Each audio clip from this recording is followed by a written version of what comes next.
Imagine living in a house where your lover's body is hidden beneath an airbed. For over a year, James and Suzanne Agnew lived with the decomposing body of their lover hidden beneath an airbed. And when the truth came out, what police discovered was even more disturbing. This is one of the most shocking and bizarre true crime cases of 2025.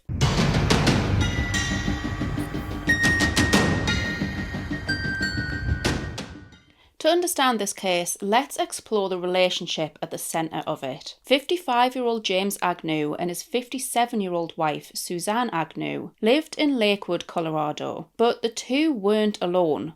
There was a third member of the relationship called James O'Neill. To make things slightly less confusing in this case though, I'll refer to James O'Neill as Jim. This wasn't a secret affair by any means. This was a polyamorous arrangement with all three living together under one roof for years. Jim hadn't contacted any of his family since 2019, apart from one single phone call with his sister in 2021. Jim's brother Robert made numerous attempts to reach out to Jim. He tried by phone, which always went to voicemail, by letter, and even in person, but he received no response. So with this silence, Robert requested a welfare check on Jim on the 19th of June 2025. Officers arrived at the Lakewood, Colorado home, where Jim was said to be living with James and Suzanne Agnew. A male exited the property, identifying himself only as James, disclosing no last name. Officers told James that his family were worried about him and urged him to reach out to them. He replied that he already knew and that he wanted no contact with them whatsoever. So with this, officers reported back to Robert, showing him a still image of the body cam footage from the encounter. But officers were confused when Robert revealed the man in the image was not his brother. Police revisited the address for some answers. James Agnew told police Jim had never lived at their address, but later changed his story, stating that he had lived with them, but only for a few months before leaving. Police requested to also speak to Suzanne, but as they weren't allowed entry into the property, they spoke with her through a bedroom window at the back of the house. Suzanne disclosed that Jim hadn't lived at the property for a couple of years, after meeting a foreign woman online and moved out to live with her. They claimed that they hadn't heard from Jim since, nor did they know where he was now. With this, police listed James O'Neill, or Jim, as a missing person.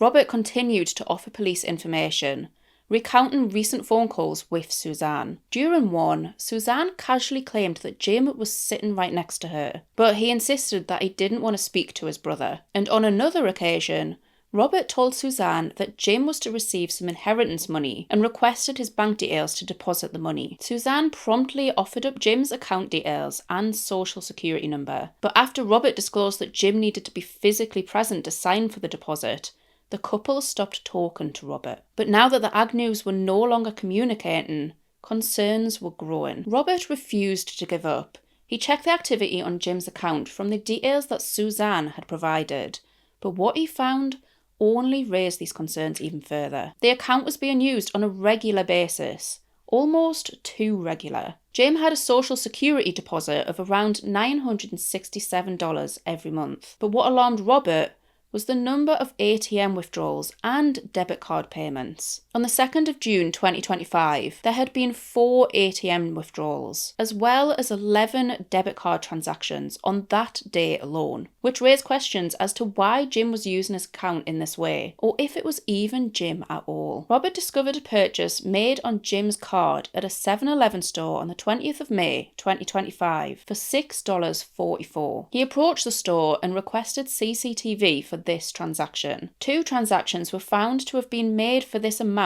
on that day, one at 1:41 a.m.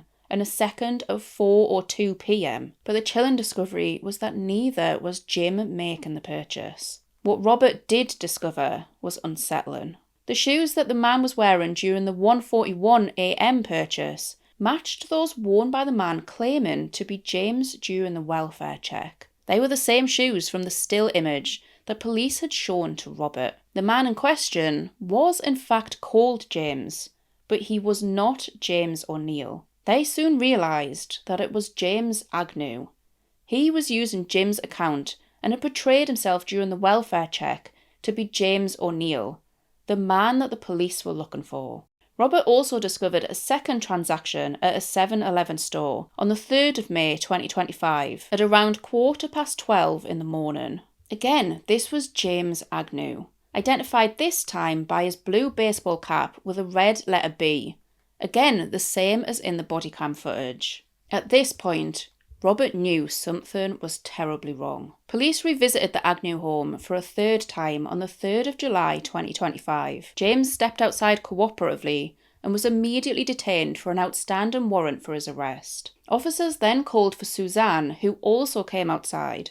She had no charges against her at the time, so officers asked if she would answer some questions at the station. She stated that she preferred to stay at home, but once she was informed that they had a warrant to search her address, her tune quickly changed and confessed some horrifying details. She immediately told them that they would find Jim's body in her home and agreed to come down to the police station to talk. Police did indeed find James O'Neill's body in the home, under an airbed, and the details behind this location are chilling. Suzanne explained their three-way relationship and admitted that Jim had lived with them for years. Police questioned Suzanne about a call they'd discovered that Jim had made to 911 on the 3rd of December 2023. In the call, he mentioned his roommates were making threats, and he was unsure if they would act upon them. The dispatcher offered to send agents, but he urged multiple times that he didn't want police to arrive at the house. Suzanne did recall this call, and she claims to have been sat right next to him during the call, but she insists that nothing happened to him that night. She also told police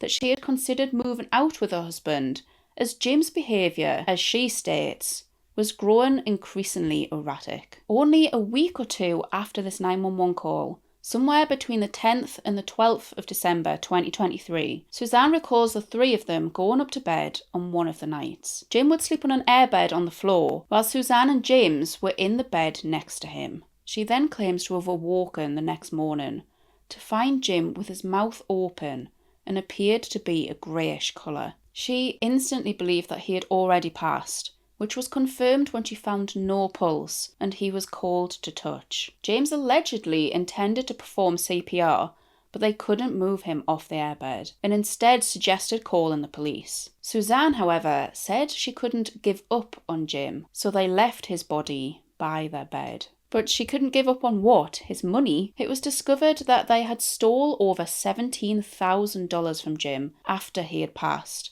a factor that James admits tempted him away from reporting Jim's death. They both repeated multiple times during their interviews that they knew that it was wrong, not reporting his death and stealing his money, but they continued anyway. Don't they all say that after they've been caught though? So why was Jim's body hidden under an airbed? Police asked Suzanne when did they decide to hide or cover Jim's body, and her response horrified them. Police were already aware of the HOAs at the home, but Suzanne recalled they had to hide Jim's body under the deflated airbed to stop the dogs from chewing on his decomposing remains a week after he passed. They didn't hide his body to preserve his dignity, they did it to protect it from their own pets. Suzanne insisted that there were no fights that night and that James didn't do anything to harm Jim.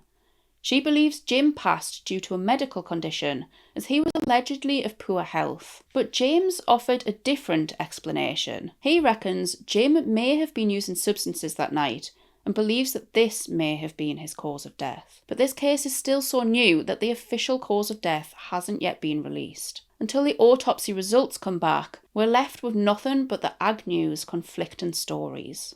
So what do you think?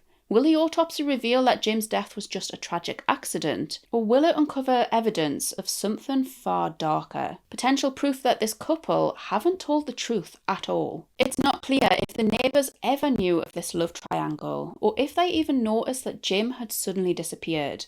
But if anyone did ask questions, I'd assume that the Agnews repeated the same story they told police. That Jim had met a foreign woman online and moved away to live with her. That raises an even bigger question.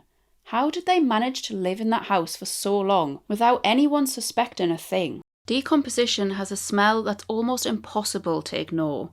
Did the neighbours truly never notice? Or did James and Suzanne find a way to mask it, just enough to keep their horrifying secret hidden? Both James and Suzanne have now been charged with tampering with a corpse, abuse of a corpse, theft of $5,000 to $20,000, and unauthorised use of a financial device. But so far, there are no charges directly connected to Jim's death, at least not yet.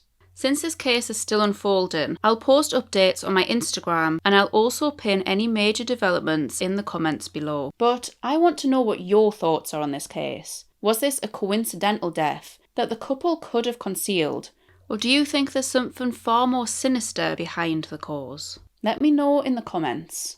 That's all I have for this case, but if you want to dive into another disturbing story, then click the video that's on your screen now.